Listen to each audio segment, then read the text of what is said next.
Bismillahirrahmanirrahim. Assalamualaikum warahmatullahi wabarakatuh. Innal hamdalillah wassalatu wassalamu ala Rasulillah wa ala alihi wa sahbihi wa man wala. Asyhadu an la ilaha illallah wahdahu la syarikalah, asyhadu anna Muhammadan abduhu wa rasuluhu la nabiyya wa la rasulahu ba'da. Allahumma salli wa sallim ala sayyidina Muhammadin wa ala alihi wa sahbihi wa man tabi'ahum bi ihsanin ila yaumiddin. Allahumma la sahla illa ma ja'altahu sahla wa anta in syi'ta taj'alul hazana sahla. Rabbi shrah li sadri wa yassir li amri wahlul 'uqdatam min lisani yafqahu qawli. Allahumma la taj'al musibatana fi dinina wa la taj'alid dunya akbara hammina wa la mablagha ilmina. Allahumma 'allimna ma yanfa'una wanfa'na bima 'allamtana wa zidna ilma wa jannibna ma yadurruna fi dinina wa dunyana ya arhamar rahimin, amma ba'du.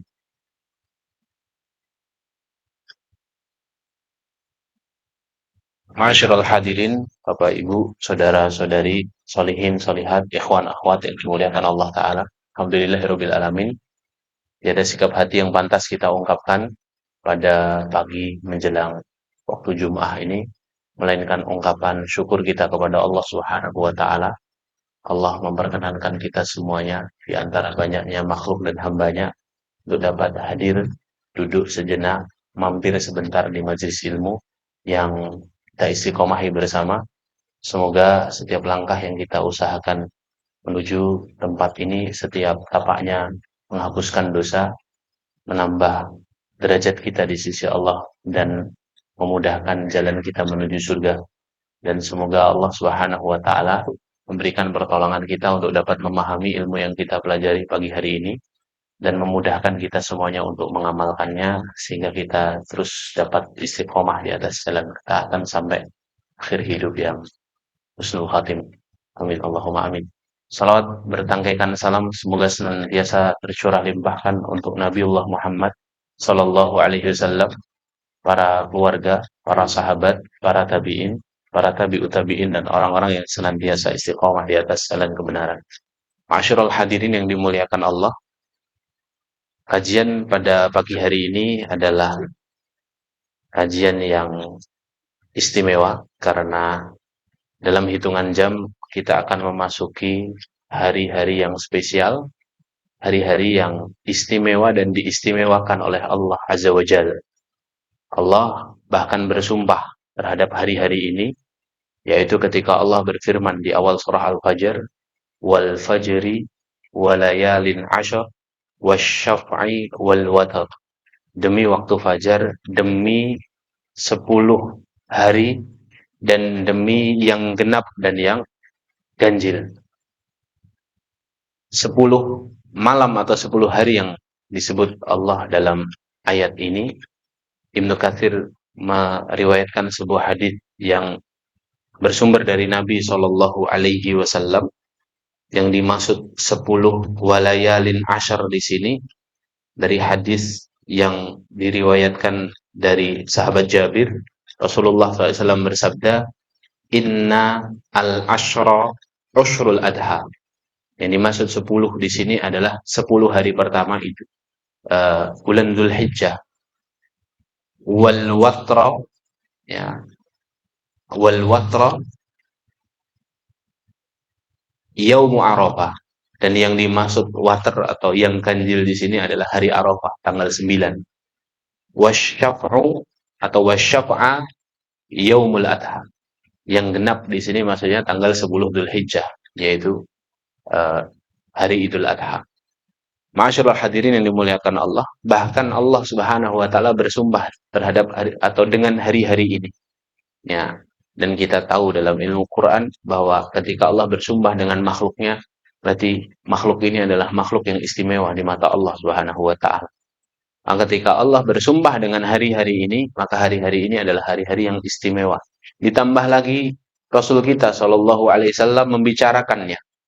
Dalam hadis yang diriwayatkan oleh Imam Al-Bukhari, Rasulullah SAW bersabda, Ma min ayyamin al-amalu salihu fihinna ahabbu ilallah minhu minal ayyamil ashar. Ya. Tidak ada hari-hari di mana amalan solih yang dikerjakan oleh seorang hamba di dalamnya lebih dicintai Allah Subhanahu wa taala melebihi hari-hari tersebut adalah 10 hari awal bulan Zulhijjah. Kemudian para sahabat menanggapi pernyataan Rasulullah itu dengan kalimat, "Walal jihadu fi sabilillah ya Rasulullah." Bahkan melebihi amalan jihad fi sabilillah ya Rasulullah. Maka Rasulullah menjawab, "Walal jihadu fi sabilillah." Bahkan melebihi amalan al-jihadu fi sabilillah. Padahal kita tahu bahwa al-jihadu fi sabilillah ini zirwatu sanamil Islam, puncak amalan dalam Islam. Karena orang yang berjihad di jalan Allah tidak hanya mengorbankan hartanya, dia mengorbankan nyawanya, mengorbankan keluarganya, kampung halamannya, rumah yang dia bangun bertahun-tahun, pekerjaan dia tinggalkan, ya, demi berjihad di jalan Allah. Yang paling realistis amalan jihad hari ini adalah apa yang sedang dihadapi oleh saudara kita di Gaza, Palestina. Itu jelas itu. Jelas mujahid dan musuhnya jelas orang kafir. Dan motivasinya bukan hanya motivasi politik atau dunia, motivasinya motivasi agama, ideologi, ya, akidah. Ya. Nah, kira-kira seperti itu. Makanya jihad itu menjadi puncak amalan di dalam Islam. Lah para sahabat ini bertanya, "Ya Rasulullah, apakah amalan yang dikerjakan di awal bulan Zulhijjah 10 hari pertamanya, amalannya melebihi Allah, melebihi cintanya Allah kepada amalan jihad fisabilillah?" Maka kemudian Rasul mengatakan walal jihadu fi sabilillah, bahkan melebihi al jihadu fi sabilillah. Illa, kata Rasulullah, kecuali, ada pengecualian satu. Rajulun kharaja binafsihi wa malihi wa lam yarji' min dzalika bi syai'in. Kecuali pahala seorang yang keluar dari rumahnya membawa nyawa dan hartanya untuk berjihad di jalan Allah, walam yarzi' min dzalika bi syai'in, dan dia tidak pulang kembali ke rumahnya membawa keduanya.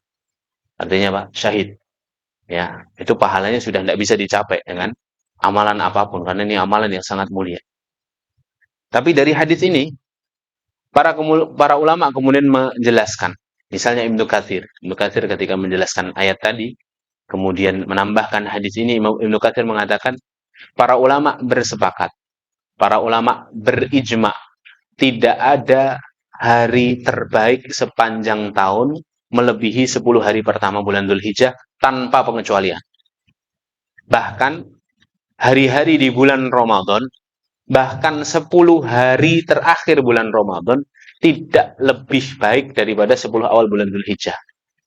Hanya saja para ulama menambahkan, sedangkan malam terbaik tetaplah 10 hari terakhir bulan Ramadan. Malamnya saja. Tapi kalau hari secara penuh, pagi dan malam, awal Dzulhijjah ini yang paling baik dan paling mulia di mata Allah Subhanahu wa taala.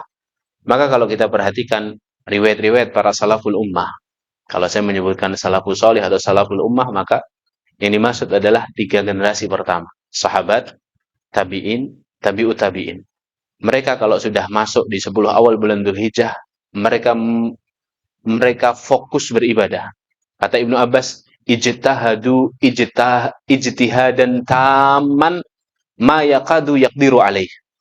Mereka bersungguh-sungguh, habis-habisan, mengerahkan semua upaya untuk beribadah dan beramal salih di 10 awal bulan Dzulhijjah ini dengan ijtihadan taman, dengan kesungguhan yang sempurna, ma yakadu yaqdiru alaih, sampai-sampai mereka hampir tidak mampu melakukannya.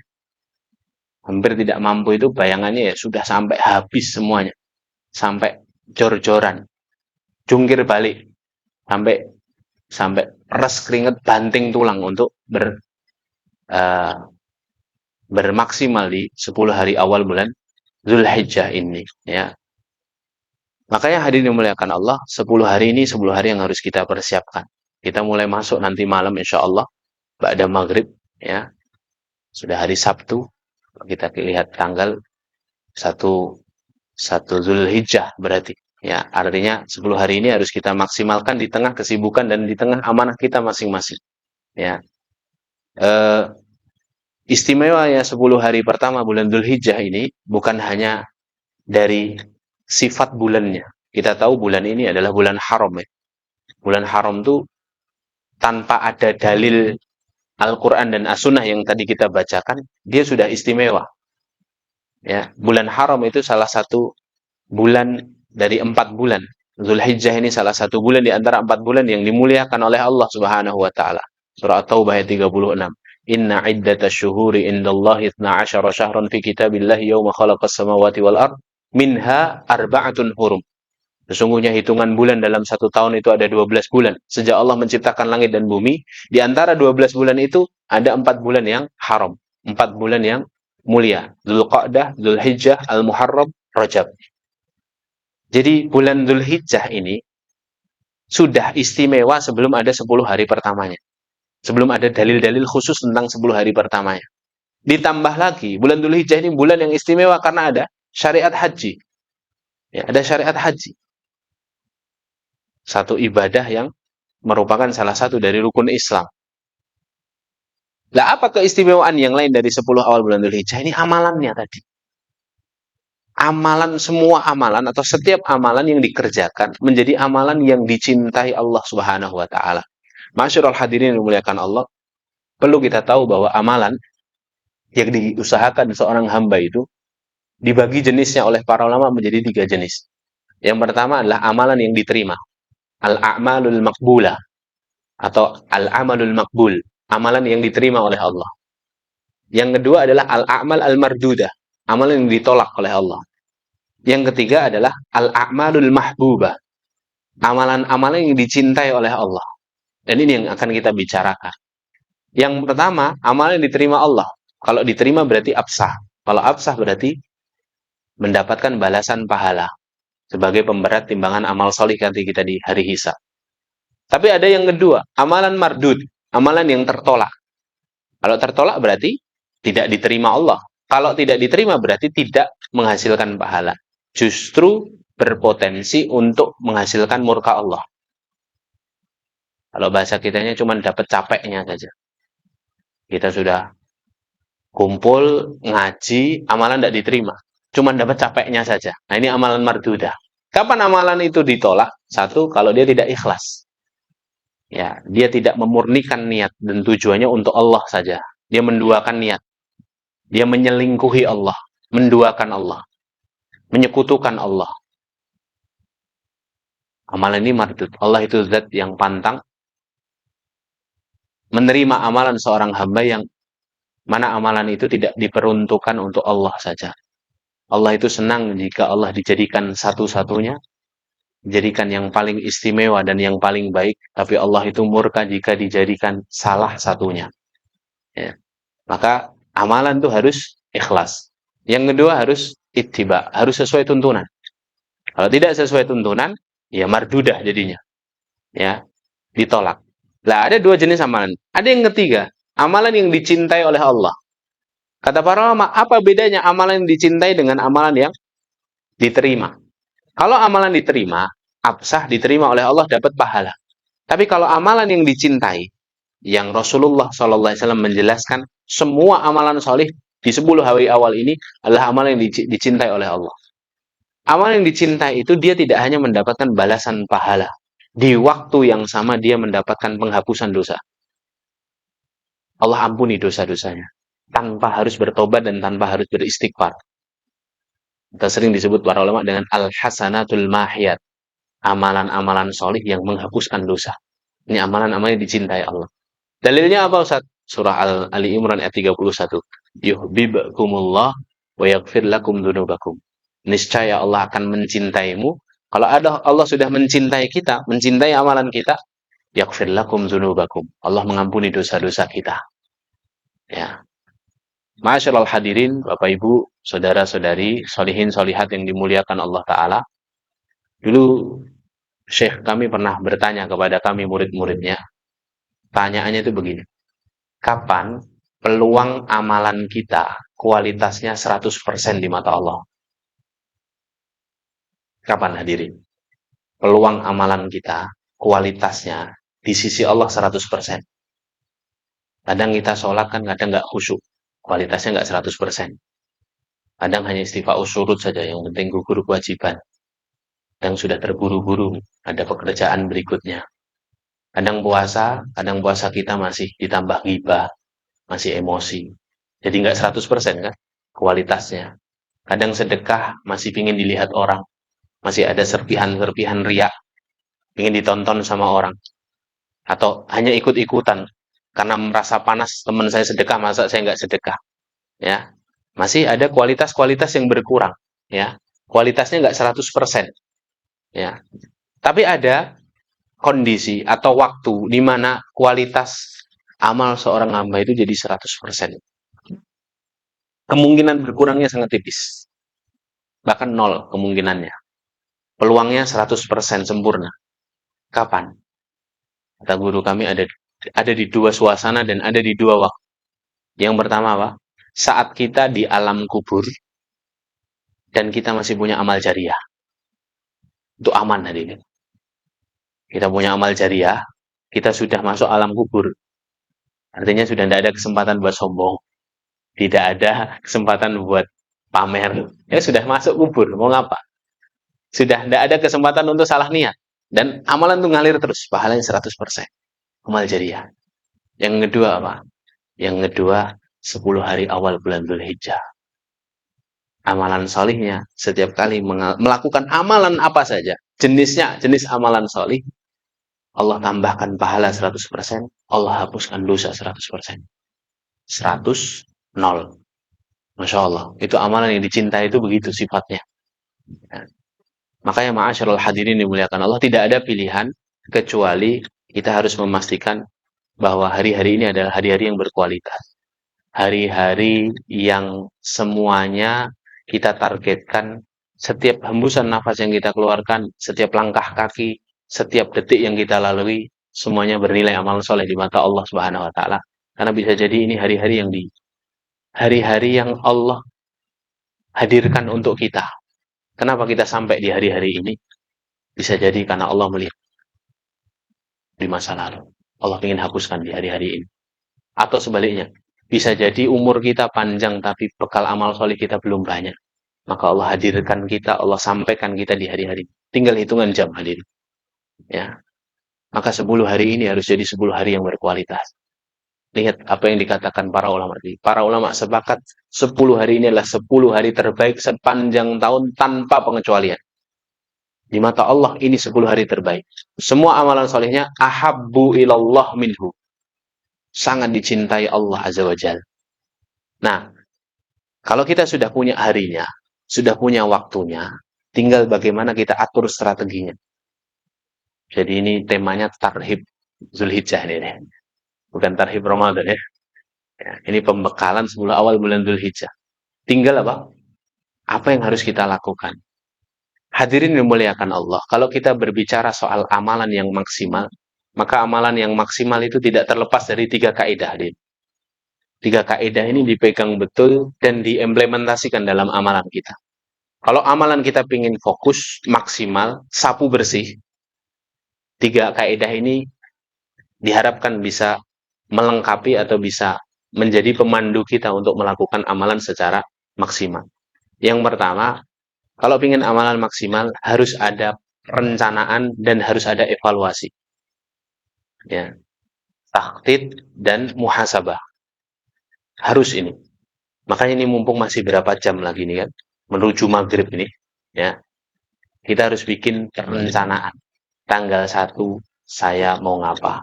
Tanggal kedua, kajian ada di mana. Tanggal ketiga, saya mau birrul walidain. Tanggal keempat, saya mau ini. Sampai tanggal 10. Harus buat perencanaan. Dan harus ada kegiatan evaluasi. Muhasabah. Harus ada muhasabah. Saya mungkin bisa mengumpulkan lebih dari 20 riwayat para salafus soleh itu punya aktivitas muhasabah harian. Ya. Dan muhasabahnya para salaf itu hanya di antara 2 waktu. 1, 5 menit atau 10 menit sebelum tidur.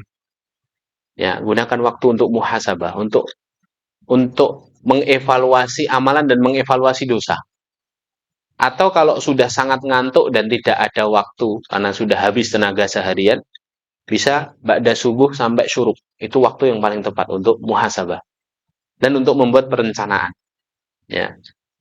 Apa konten muhasabah itu, Ustaz? Konten muhasabah itu dua. Satu amal, dua dosa. Hitung amalan kita hari ini. Kemudian setelah dihitung apa, Ustaz? Setelah dihitung berdoa kepada Allah. Rabbana taqabbal minna. Seperti doanya Nabi Ibrahim selesai membangun Ka'bah bersama putranya. Rabbana taqabbal minna. Innaka antas sami'ul alim. Ya Allah, terima semua amalanku hari ini, ya Allah. Doa keduanya apa? Ya Allah, mudahkan hamba untuk melakukannya yang semisal atau yang lebih baik besok pagi kalau kau berikan kembali kami umur. Nih, konten dosa juga dihitung dosanya. Oh, tadi pagi saya terlambat sholat subuh. Oh, tadi pagi saya lupa tidak zikir pagi. Tadi pagi saya dipanggil sama ibu karena saya punya kesibukan, saya tidak datang ke rumah ibu. Ya, tadi pagi saya bicarain orang. Siangnya saya ngibahin orang. Dihitung semua dosa. Setelah itu, malam itu kita mohon ampun sama Allah. Ya Rabbi, Rabbana taqabbal minna innaka antas samiul alim wa tub alaina ya Allah. Hamba bertobat kepadamu ya Allah. Innaka antas tawwabur rahim. Ya Allah, ampuni dosaku ya Allah. Doa kedua, Pak, dan persulit hamba untuk melakukan dosa yang sama besok pagi ya Allah. Jauhkan hamba dari dosa. Makanya ada doa yang diajarkan Rasulullah kan?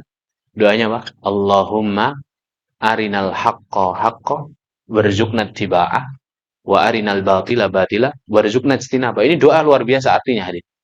Allahumma ya Allah, arina. Arina itu artinya perlihatkan kepada kami. Dari kata aroyuri. Perlihatkan kepada kami al-haqqo haqqo. Yang benar menurut kami, benar menurutmu ya Allah. Kenapa? Karena kita kadang menyangka sesuatu itu benar padahal salah menurut Allah. Sebaliknya, kadang kita menyangka salah ternyata benar. Jadi, ya Allah, perlihatkan yang benar itu benar ya Allah. Warzuqna tiba'ah. Dan mampukan kami untuk mengikutinya ya Allah. Kenapa ada permintaan kedua? Karena kadang kita tahu sesuatu benar, tapi berat untuk mendatanginya. Tahu, ya, sholat itu baik, tapi kadang-kadang kita malas mengerjakannya. Maka kita juga memohon agar Allah melimpahkan kemampuan untuk kita mengikutinya. Doa keduanya sebaliknya. Wa arinal batila batila. Ya Allah, perlihatkan yang batil itu batil ya Allah. Yang buruk menurutku itu juga buruk menurutmu ya Allah. Warzuqna jitinaba. Dan mampukan hamba untuk menjauhinya. Nah, ini doa ini ada di muhasabah. Ya, karena kadang kita tahu ini haram nih yang saya lakukan tidak boleh. Tapi masih sering kita khilaf mengerjakannya. Makanya doa dengan doa ini dalam muhasabah kita. Ya. Nah, itu kaidah pertama. Ada perencanaan, ada evaluasi. Ini biar maksimal nih amalan soleh kita. Yang kedua, ya, dalam proses kita harus kenal dua kaidah. Kalau pingin prosesnya maksimal kan ada perencanaan, eksekusi, evaluasi kan. Nah, proses eksekusi ini kita harus kenal dua kaidah biar maksimal. Yang pertama, Pak, dalam melakukan satu amalan agar maksimal, ingat dua kaidah ini. Satu, harus dipaksa. Kalau sekarang kita pingin baik, pingin maksimal beramal, memang harus dipaksa. Kenapa harus dipaksa, Ustaz? Kan beramal harus sukarela. Kalau di akhir zaman ini tidak bisa pakai kaidah sukarela, Hadid. Harus dipaksain. Kenapa? Karena godaannya lebih dahsyat daripada keteguhan iman kita. Kanan kiri ini menggoda kita untuk berhenti beramal, untuk tergoda, melenceng dari jalan yang lurus. Makanya harus dipaksa dulu. Kalau mau bangun sholat tahajud ya harus dipaksa. Harus dipaksa tidur di awal waktu. Perut jangan terlalu kenyang. Wudhu, doa sebelum tidur, zikir sebelum tidur, pasang alarm 3, jangan deketin kasur hadirin. Kalau mau bangun tahajud, HP ini jangan deketin kasur hadirin. Taruh di meja agak jauh, biar ada usaha untuk mematikan ini, alarm yang bunyinya nyaring ini. Kalau di pinggir kasur, mati, tidur lagi kita. Harus ada usaha-usaha maksimal. Pesan sama orang rumah, bangunkan saya. Ya, Masya Allah, tabarakallah, harus ada paksaan. Awalnya memang terpaksa, tapi lama-kelamaan insya Allah nanti kita akan merasakan nikmatnya beribadah. Satu, harus dipaksa. Dua, jangan ditunda. Ini dalam proses. Jangan ditunda. Kalau ada kesempatan beramal, ambil. Segera. Saat itu juga, jangan menunggu nanti. Jangan saufa-saufa, nanti dulu, nanti dulu. Kenapa? Karena bisa jadi itu tawaran atau peluang amal yang terakhir buat kita. Dan berikutnya kita tidak dikasih kesempatan Allah. Karena kita tidak pernah tahu kapan kita meninggal hari ini. Kematian itu rahasia Allah. Tidak menunggu kata siap dari kita. Tidak menunggu kita bertobat. Datang secara tiba-tiba. Makanya kalau ada kesempatan amal, paksa, jangan ditunda. Ini kaidah kedua. Dalam proses, paksa, jangan ditunda. Kaidah yang ketiga, dalam beramal, itu tidak cukup hanya beramal. Tapi harus cerdas dalam beramal. Cerdas dalam beramal itu apa Ustaz? Itu sesuai dengan apa yang disabdakan Nabi SAW dalam hadis riwayat Ahmad. Dan hadis ini dihasankan oleh para ulama hadis.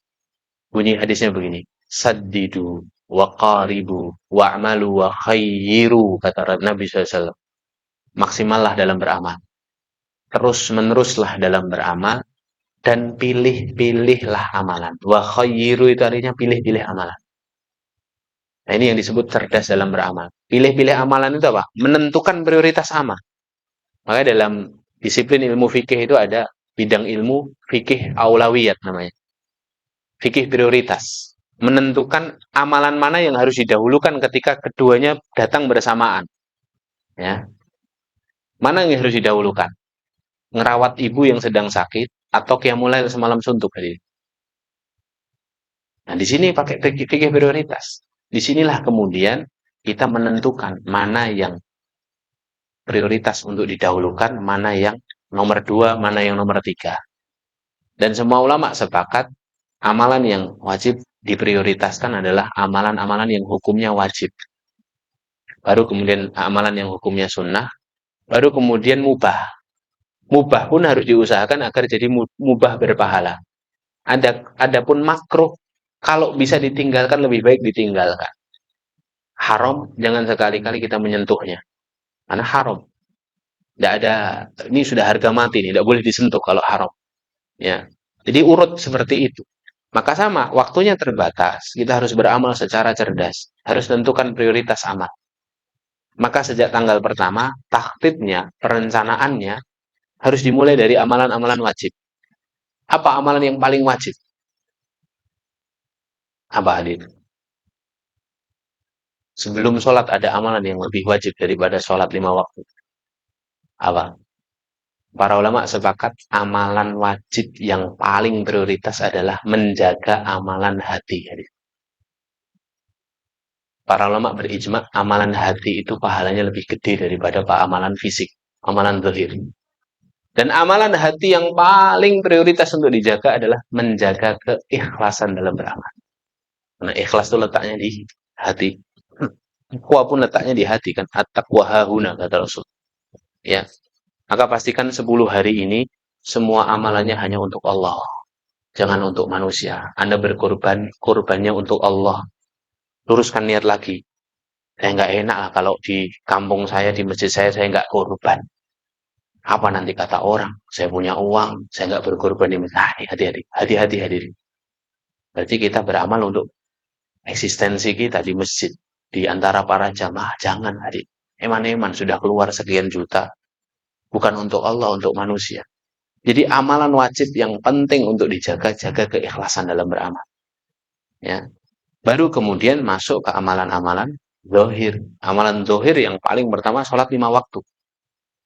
10 hari ini jagain sholat 5 waktunya hadirin. Jagain betul sholat 5 waktu. Kalau laki-laki berjamaah di masjid. Ya, karena ini amalan wajib. Tidak ada yang lebih wajib daripada amalan sholat, amalan-amalan wajib. Di antara sholat 5 waktu. Bahkan para ulama sampai memberikan satu ilustrasi begini, Bapak Ibu. Sholat malam semalam suntuk, itu pahalanya tidak bisa melebihi sholat berjamaah subuh 2 rakaat.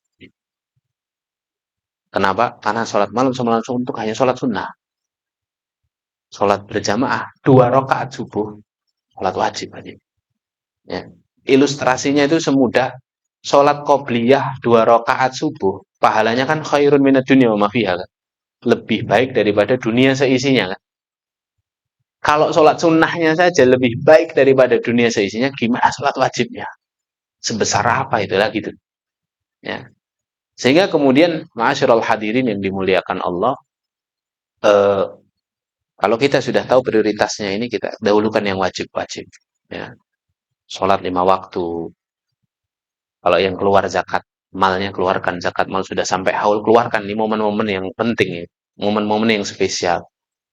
Puasa Ramadan, yang masih punya hutang puasa Ramadan, para ulama salaf. Dalam kitab Lataiful Ma'arif, Ibnu Rajab mengatakan, para ulama dulu biasa mengerjakan kodok puasa Ramadannya itu di bulan-bulan haram, terutama 10 awal bulan Dzulhijjah. Maka yang muslimah biasanya ibu-ibu punya hutang haid di Ramadan, kerjakan itu di hari-hari ini. Ya, karena ini amalan wajib kan, amalan puasa kodok, pahalanya dahsyat hadir. Ditambah ada tambahan tadi, ahabbu ilallah minhu tadi.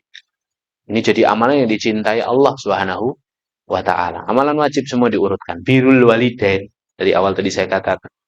Buat perencanaan traktir ngajak makan orang tua. Buat perencanaan eh, belikan hadiah untuk orang tua. Lihat tasnya, tasnya sudah mulai sobek, belikan tas. Sendalnya sudah mulai tipis, belikan sendal. Atau kalau kita berjauhan rumahnya dengan orang tua, minimal setiap hari telepon hari. Kabarkan kami di sini baik-baik saja, Pak. Kami di sini alhamdulillah semuanya sehat. Anak-anak tumbuh kembang solih solihah. Oh itu Masya Allah. Ditunggu-tunggu kita ini hadir kabarnya oleh orang tua kita. Hanya sekedar menyematkan rasa bahagia untuk orang tua kita. Pahalanya pahala amalan wajib. Ada ulama namanya Muhammad bin Munkadir. Ulama salaf ini. Rahimahullah. Beliau bilang begini. Aku mijeti kaki ibuku semalam suntuk lebih aku cintai daripada amalan saudaraku Umar. Sholat malam semalam suntuk. Ini yang bilang ulama, adik. Ulama yang ilmunya sangat dikenal, sangat luas. Muhammad bin Munkadir, rahimahullah. Kok bisa ada ulama bilang begitu? Aku mijeti kaki ibuku. Semalam suntuk. Lebih aku cintai daripada aku sholat malam semalam suntuk. Seperti yang dilakukan saudaraku Umar. Ya, Umar bin Munkadir. Kenapa? Kok bisa sampai keluar perkataan seperti ini? Karena mereka paham betul prioritas amal, adik. Bahwa mijeti ibu itu amalan wajib. Pahalanya lebih dahsyat daripada sekedar amalan sunnah. Para ulama berijma, tidak ada amalan sunnah yang pahalanya bisa melebihi pahala amalan wajib. Jadi amalan wajib kita harus main cantik nih, Rin. Harus bermain aman nih, amalan wajib. Semua harus dijagain di 10 hari ini. Orang suami Anda, para ayah, para suami, punya kewajiban menafkahi istri. Jadikan hari-hari ini hari-hari istimewa untuk istri kita. Para istri juga, khidmat kepada suami itu kan wajib. Maka jadikan khidmat Anda sebagai seorang istri itu berbeda daripada hari-hari biasanya di hari-hari ini. Karena ini amalan wajib. Ya. Rasulullah pun mempraktekkan prioritas amal ini. Hadin. Pernah dengar kisah Anda? Rasulullah datang ke Ibunda Aisyah radhiyallahu anha. Rasulullah itu kata Ibnu Abbas, kalau habis sholat syuruk, mendatangi rumah-rumah istri beliau, satu persatu didatangi, hanya sekedar mengucapkan salam, tersenyum, menanyakan kabar, kemudian mendoakan. Datang lagi ke istri kedua, ketiga. Istri yang terakhir adalah istri yang hari itu dapat jadwal, dapat jatah. Datanglah hari itu ke rumahnya Ibunda Aisyah radhiyallahu anha. Dan di tempat itulah Rasulullah biasa sarapan, di istri yang dapat jatah. Datang ke rumah Ibunda Aisyah, ternyata Ibunda Aisyah radhiyallahu anha ternyata tidak ada sarapan yang bisa dimakan di situ. Rasulullah tanya, hal min syai' ya Humairah, ada sesuatu yang bisa dimakan ya wahai Humairah? La syai'a ya Rasulullah, tidak ada apa-apa hari ini ya Rasulullah. Apa kata Rasulullah? Ya udah kita go food. Enggak, hadirin. Ya, kalau kita kan gitu sekarang. Rasulullah, Pak, idzan fa anni shaim. Ya sudah, kalau gitu aku puasa, kata Rasulullah. Hal ini berulang. Beberapa waktu kemudian jatahnya Ibunda Aisyah lagi. Tapi Rasulullah sudah batin. Ibunda Aisyah ini masih muda, hadirin, masih belia. Mungkin tidak ada lauk di rumahnya kan. Dari depan rumah itu Rasulullah sudah bilang, aku niat berpuasa. Gak ada apa-apa nih dalam rumahnya Aisyah. Masuk, Ibunda Aisyah tersenyum sambil membawa hais, hadirin. Apa hais? Hais itu makanan kesukaan Rasulullah. Kurma yang dilumat, dicampur gandum, di atasnya dikasih yogurt sama kismis. Wah, itu kesukaan Rasulullah itu. Anda kalau datang ke Madinah cari apa? Cari toko-toko kurma. Di situ biasanya ada hais. Tapi tidak setiap hari karena expirednya itu hanya beberapa hari saja. Hais itu makanan kesukaan Rasul. Ibunda Aisyah bawa hais. Ya Rasulullah, kita sarapan ya Rasulullah. Tapi Rasulullah sudah apa? Niat puasa. Apa yang dilakukan Rasulullah? Rasulullah membatalkan puasanya. Batal puasanya. sarapan bersama istrinya. Kenapa? Kata para ulama, karena Rasulullah tahu prioritas amal. Puasanya adalah puasa sunnah, amalan sunnah. Membahagiakan istri, amalan wajib. Ya, amalan wajib harus didahulukan daripada amalan wajib. Sapu bersih, hadirin, jagain. Baru tambahkan amalan-amalan sunnah. Amalan sunnah kan banyak sekali ya. Tersenyum itu amalan sunnah. Ya, doa harian itu amalan sunnah. Berbuat baik kepada orang amalan sunnah. Tapi ada amalan-amalan sunnah di bulan 10 awal bulan Dzulhijjah yang harus kita perhatikan. Ada amalan-amalan sunnah spesialis awal Dzulhijjah. Satu, takbir, tahlil, tahmid. Takbiran hari. Takbiran itu sunnah tidak hanya malam takbiran sampai selesai hari tasyrik. Takbiran di bulan Dzulhijjah ini dibagi para ulama jadi dua. Takbir mutlak sama takbir muqayyad.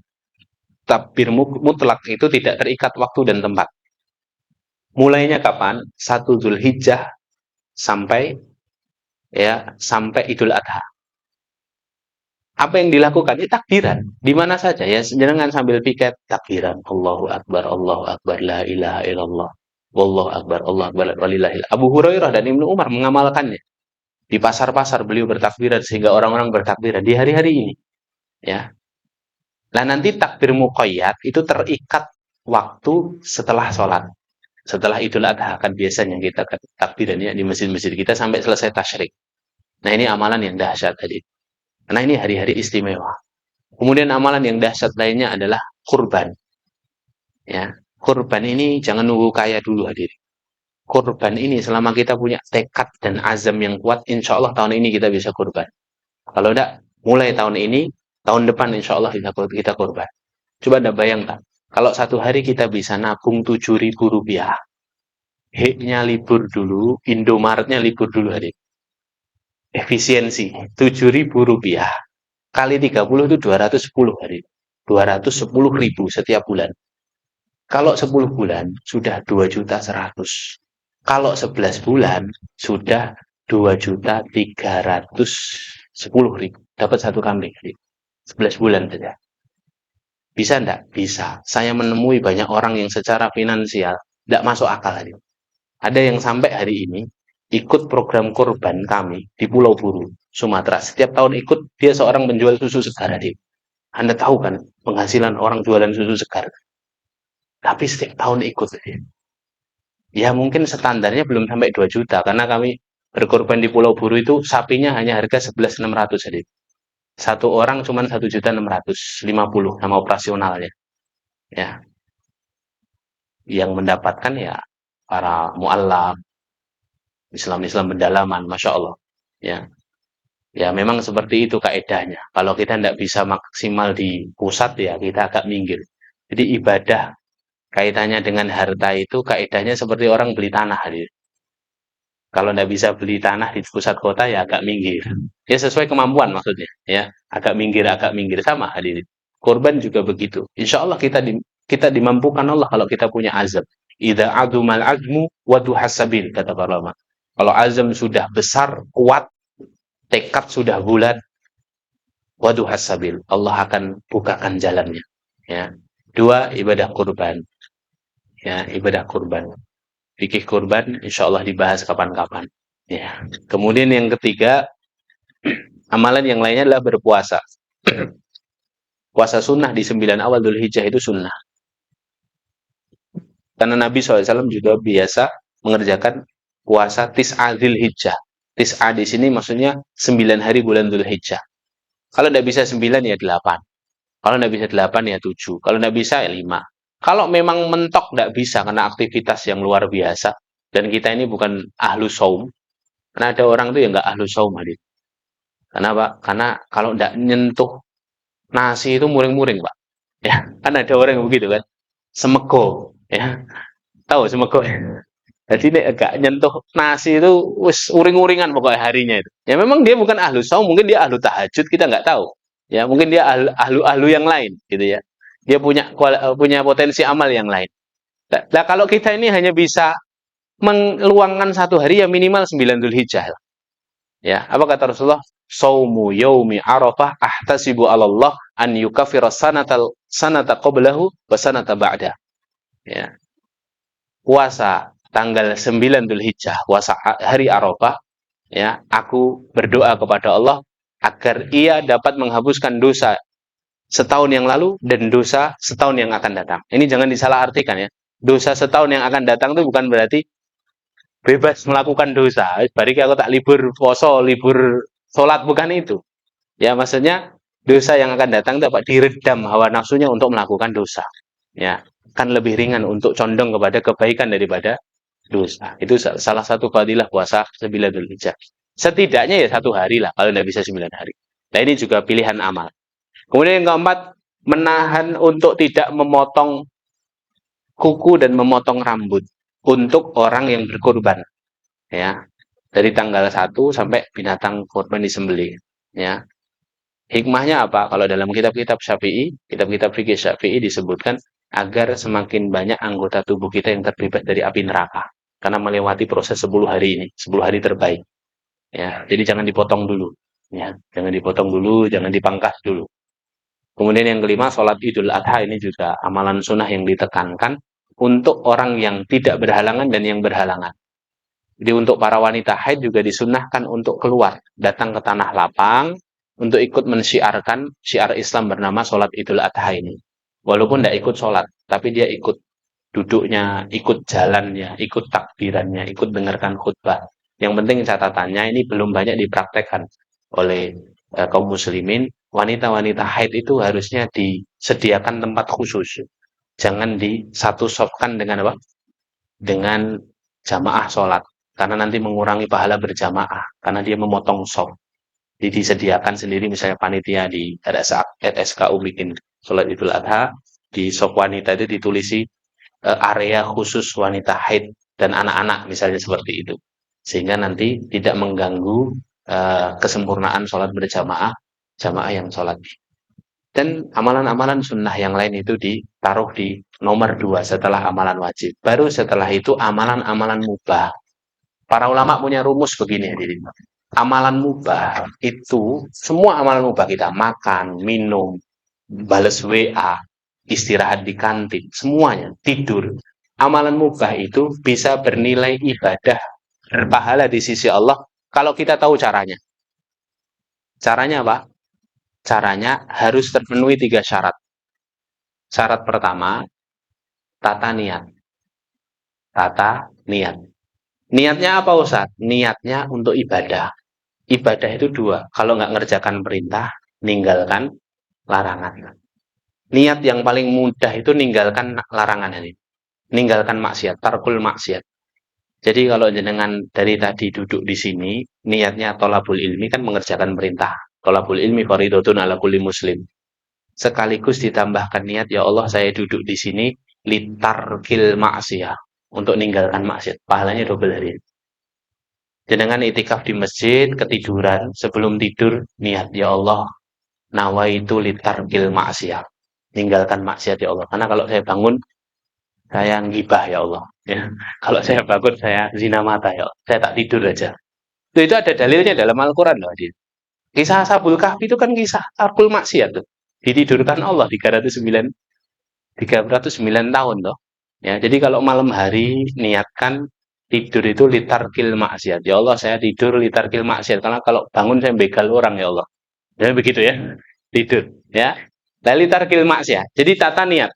Yang kedua apa? Amalan mubah nih biar jadi pahala. Satu, litarkil maksiat. Yang kedua, libatkan Allah. Satu, tata niat. Yang kedua, libatkan Allah sebelum, ketika, dan setelah aktivitas. Mulai segala sesuatu, sertakan Allah dengan bismillah, tutup dengan alhamdulillah, isi aktivitas kita dengan zikrullah, sambil mengucap kalimat thayyibat, sambil melayani pasien, sambil melayani pelanggan yang datang, kita beristighfar, astagfirullahaladzim, subhanallah, alhamdulillah. Jadi pahala. Yang ketiga, perhatikan adab sebelum, ketika, dan setelah aktivitas. Karena agama Islam ini agama adab tadi. Semua aktivitas kita sudah dicontohin sama Rasulullah. adab berbicara, adab menghormati yang lebih tua, ngomong sama yang lebih muda, adab dengan tetangga, cara berjalan, cara melihat, cara duduk, cara makan, semuanya ada adabnya. Nah, cara minum ada adabnya. Pakai tangan kanan, duduk, bismillah, tidak boleh satu tenggakan. Kalau panas tidak boleh ditiup. Alhamdulillah, ucapkan jazakumullah. Semuanya ada adabnya. Kalau memenuhi tiga syarat ini, semua aktivitas seorang muslim bernilai pahala di mata Allah. Tata niat, yang kedua, libatkan Allah, sertakan Allah. Mulai dengan bismillah, selesaikan dengan alhamdulillah, isi dengan zikrullah. Yang ketiga, perhatikan adab sebelum, ketika, dan setelah aktivitas. Jadi, Masya Allah hari ini, amalan wajibnya dijaga. Sunnahnya melengkapi yang wajib. Mubahnya berpahala. Makruh, tidak usah disentuh. Haram, tidak usah disentuh. Insya Allah masuk surga bareng-bareng. Amin Allahumma. Amin. Jazakumullah khair. Pas jam 11 ini. Tidak usah lama-lama ini ya. Yes, pokoknya kaidah-kaidah terus diamalkan gitu aja ya. Barakallahu fikum. Jazakumullah khairan. Ada pertanyaan? Tidak ada. Alhamdulillah. Mari kita tutup dengan bacaan hamdalah dan kafaratul majlis. Alhamdulillahirabbil alamin. Subhanakallahumma bihamdika asyhadu an la ilaha illa anta astaghfiruka wa atubu ilaik. Assalamualaikum warahmatullahi wabarakatuh.